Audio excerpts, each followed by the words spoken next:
perfect. Um, one thing we work, so in my job, we have worked with a lot of immigrants, new Canadians, people coming, young people coming from other places. And also, when I traveled to Ecuador and visited our mutual family member there, there's something about the work ethic, and not to like cast shade on the work ethic here, but there's something very different about the level that people will go to in order to come here, right? In the Mm-hmm. amount of work those young people do, it's a massive amount of work, not just the education alone, which is usually advanced degrees, Mm-hmm. multiple degrees, and when we took all of our kids to visit our family, our cousin in Ecuador, when our kids were quite young. I think the oldest was maybe 16 and the youngest was 4, I don't know, 3, 4. And we met their friends, right? And their friends also had 5 kids, 5 girls, and the work that they were putting into for these kids to get an education. They wanted their kids to be educated in the United States, and that would cost so much money. Mm-hmm. From a place where a cab ride is $2, right? The one father was a cab driver, so he's not making a ton of money. But they saved everything to be able to send their daughters to school in the States. Those fees are not subsidized, they'd have to pay all of that. Mm-hmm. But just for them to have that opportunity, and I think it really changed when we have sort of a, I won't speak for Canadians, I'll speak just for myself. But I had this sort of lackadaisy attitude around post secondary education. It's such a given here that we can just do those things, even if it costs money. We have to get a student loan or something. But we kind of looked down our nose, or I did. Again, I won't speak for everybody, about, well, it shouldn't cost, and it's just too much money, and what's the point of it anyways. Where that's such a privileged way of looking at it, at Mm-hmm. least from my perspective it was. And it's like Yeah. when I saw those other families, the amount of work they did, the amount that they valued that kind of education, that it was not even a given. They would just figure it out, like Yeah. how they would make it work. But then there's me, who's like, well, I didn't have it, maybe my kids don't need it. And realizing that that's kind of a naive way of looking at it, or at least now, when I tried to talk to my kids about university, I mean, I did finally go myself, but or anything, like really respecting education wherever it comes from. It's very different the way I looked at it, or my family looked at it, or how we were raised to look at it. It's different than what I saw from, other Absolutely. families Yeah. coming. Mhm. Yeah. I don't know. I think myself with certain. Sorry, I'm going to just step back from that again, and then I'm going to start over. And Rob can just take that out because I literally said I'm going to get a shirt that says "I think" made up for this podcast. It says "I think," okay, because I think that I say it all the time. I think, and I say like like um I I'm think. 14 years old. Holy crud! I put on Yeah, my thinking meats. yeah, right. Uh, but I've been trying to like not say that so much that I think because it's Beep yeah I know. So I'm beep. like I'm gonna Well, get it. it is good to know you think. I know, right? Let But me I was guess, Ricky. Do you think? What do you think, do Ricky? you but do you think I I have think never this? noticed. I have never noticed you saying Oh, that. I keep saying it and it's actually driving me nuts. So Mm. um but when it comes to And education, yeah, and when it comes to education for me, what I've found, and I think it's because I have 2 kids with special needs, and for both of them education is important to a point. Like we don't focus on the things that they can't do. We focus on the things that they can do and we really, make it shine and make a big deal about it because, I don't feel that they need to be reminded of the things that they can't do. So, I always tell my other kids that I don't expect you to be the best. I just expect you to do the best. And for me, I I sort of struggle with that. Like there is an importance with education to a point. And then for me, in the other hand, it's like a social part of life for my other kids. And so I always tell Mhm. my two able-bodied kids, school is important, but I know what you can do. So I do have a level of expectation, but I don't expect Yeah. you to be the best. Just do the best that you can. And when I see you not doing that, then that's when it's upsetting, right? But Yeah. I also tell them, if you're struggling with something and you're getting help and you're still struggling with something, just do the best that you can, because at the end of the day, you can upgrade and you can focus on something that you're interested in, or, kind of like you, like, going back to school later in life. Like you can do those things. It's not all Mhm. about, Mhm. all of the things in school, just in my mind. Yeah.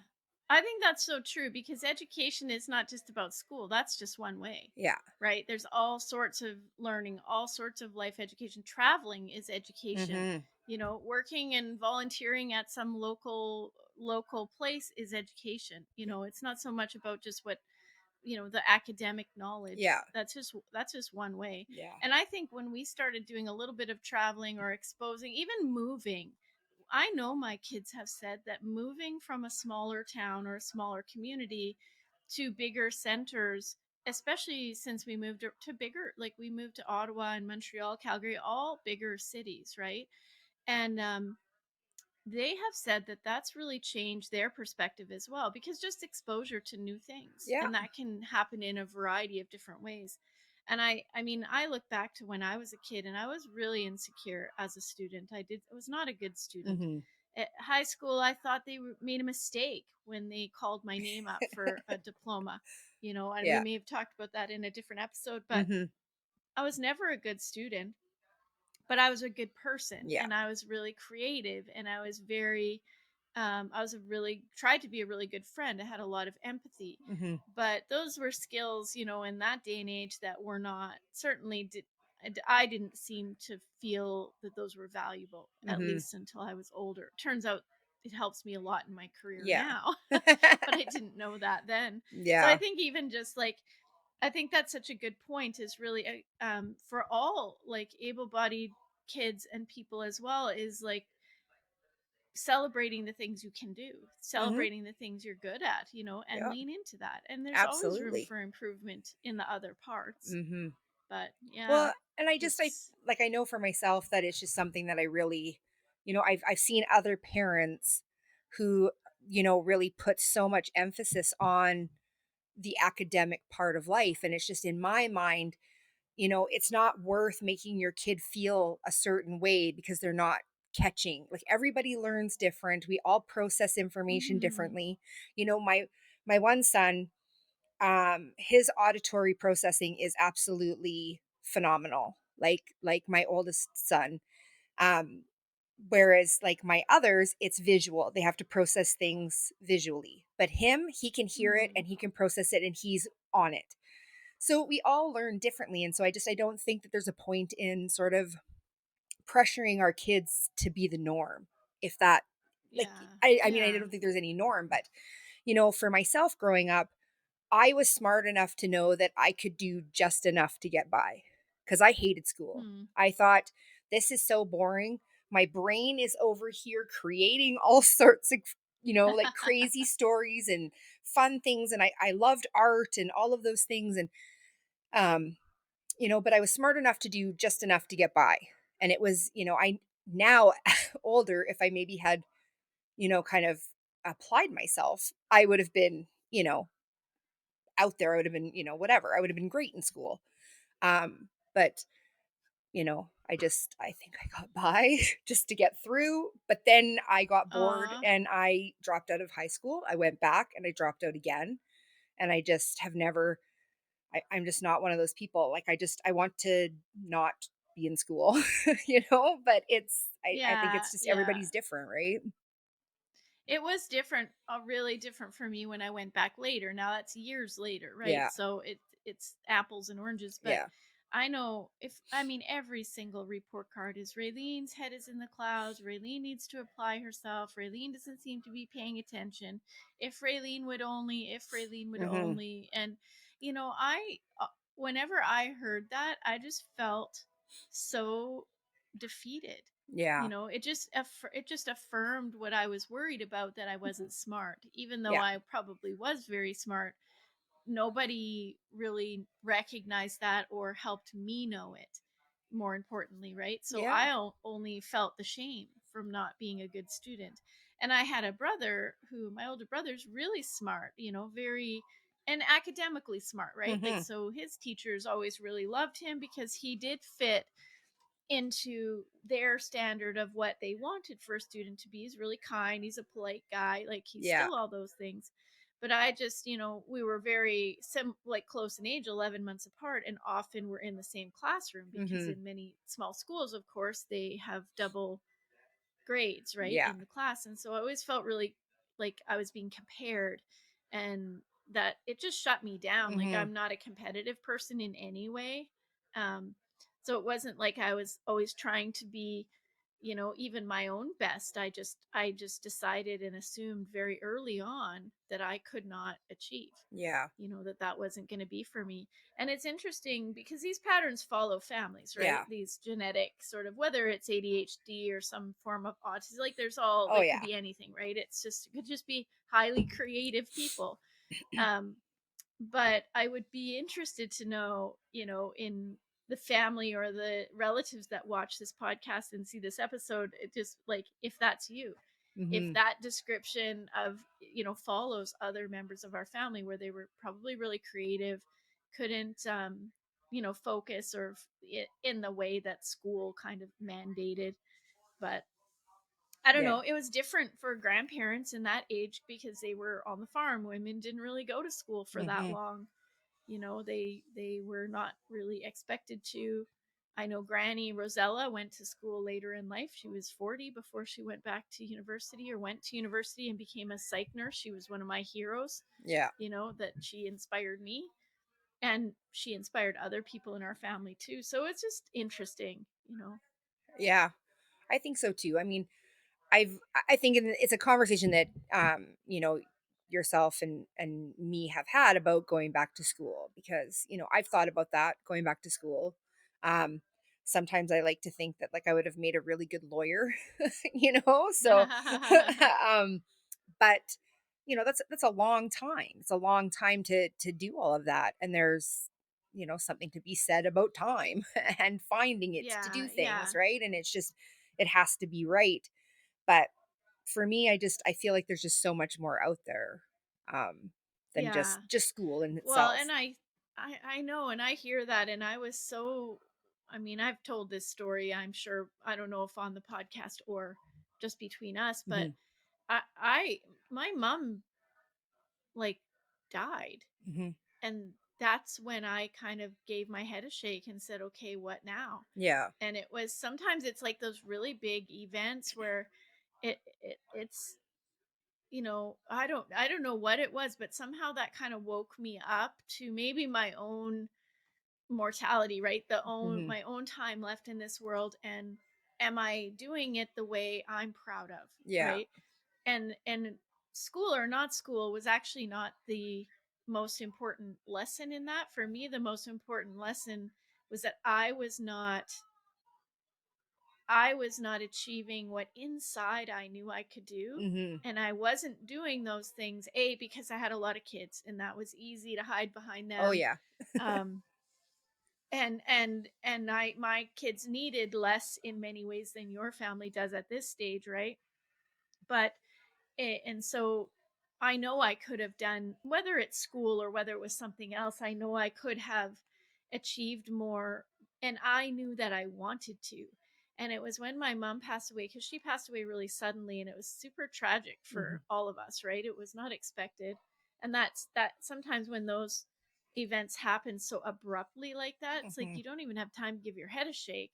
And and um and that was a time for me where I had to really evaluate how was I going to move forward with the rest of my life in a way that I was proud of. Yeah. And I looked at, my mom was a super accomplished woman. I think she had multiple Oh, degrees. yeah. She was consistently always educating herself. She really valued that. um, but I think the thing about it, and the the thing I wanted was to satisfy a curiosity. I'm very curious already. Mhm. So trying to figure out what kind of career, what kind of life I wanted that way was already in the back of my mind. But it was I don't know. I think sometimes when something big like that happens, it's like, okay, now what? Mhm. And I had to really process that. And I had been trying to build my own business on my own, certainly had been doing that for many years.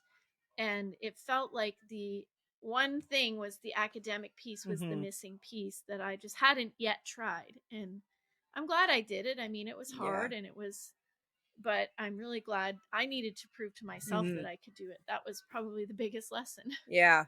And I can see that, like I think to myself, like, yeah, going back to school and, like following through till the end would be such an accomplishment and like such a great feeling for yourself, right? And it's just, I can see that. But it's also, Well, that's a big step to take. it was, yeah, it's a big step, and it's, again, it's the timing, right? Yeah. I did a freaking 4-day wilderness fast. This, I guess, I guess when we started this episode, and you're like, "What's up?" I forgot all about that. I did that last week, Yeah. probably because I was so malnourished and like tired and hungry that I forgot that I. But yeah, I was up in the bush for 4 days. Well, 3.5 days, but I did a full 4-day 4-day and 4-night fast. Hmm. And for some of that, well, all of it, I was up in the bush by myself. There was a really good friend and person who was supporting me was there for a couple of the nights, but she was in a tent further in the bush. So the idea is you can't see each other, right? Hmm. Um, but you go up there with no books, no nothing. Like, you don't go in with Yeah. anything. You can have a little tent and that's it. And so that was quite an experience. But like, I could talk about that on another episode. But I we've used the phrase before, and it's education, it's doing the 4-day wilderness fast, it's raising your kids in a way that makes you proud and celebrates. It's like, we can do hard things. Hmm. It's just we sometimes dismiss them as not important. And I think that's probably a pretty sad thing. We just move I think so. on and Yeah. don't celebrate. Well, and it's easy, right? It's easy to kind of get caught up in your everyday life and not step to the side and say, you know, I want to do something like this for myself, because you're just in it, Mhm. right? And when you're in it, it's hard to kind of see, what's out there. I mean, I Yeah. find for myself, I don't want to speak for everybody, but that's how I feel. Because like for myself, like I'm stuck in it. And I shouldn't say stuck in it like it's a bad thing, right? But it's just like that's like again, I have 2 kids that need me, and it's they need Mhm. me around the clock. And so switching off with Rob, somebody has to be around, right? So it's kind of Mhm. hard to step out and make something like that work. Is it worth it? Yeah, absolutely it would be. Is it something I could make work? Probably, but it would be like in my mind, I'm thinking, how do I make it work? Because it's just, Well, yeah. And it's timing, because it doesn't have to be now. It can yeah, be it's like, and it, I run the risk of it sounding like I'm preaching at you that yeah. you should go to school, because I don't actually think everybody needs to. I think that's Hmm. something I needed to do for my Yeah. own curiosity and for my own, like, get Hmm. out of my own way kind of thing. But I think that the kind of education you have, the kind of things you do in your everyday life, those are experiences most people never get, Hmm. right? It's a whole type of learning that most people don't aren't exposed to, Yeah. right? It's all valuable, Yeah. but it's just timing. You can't do everything. Granny said that. You Yeah. can't do everything. You can do all the things you want. You just might not be able to do them all at the same time. Yeah. And that is a huge lesson. Yeah. But I do want to say, we've kind of diverged into, I know. poor Rob is going to have to edit this down because we're like 45 minutes in. We kind of rambled, That's which all is right. okay. It's okay.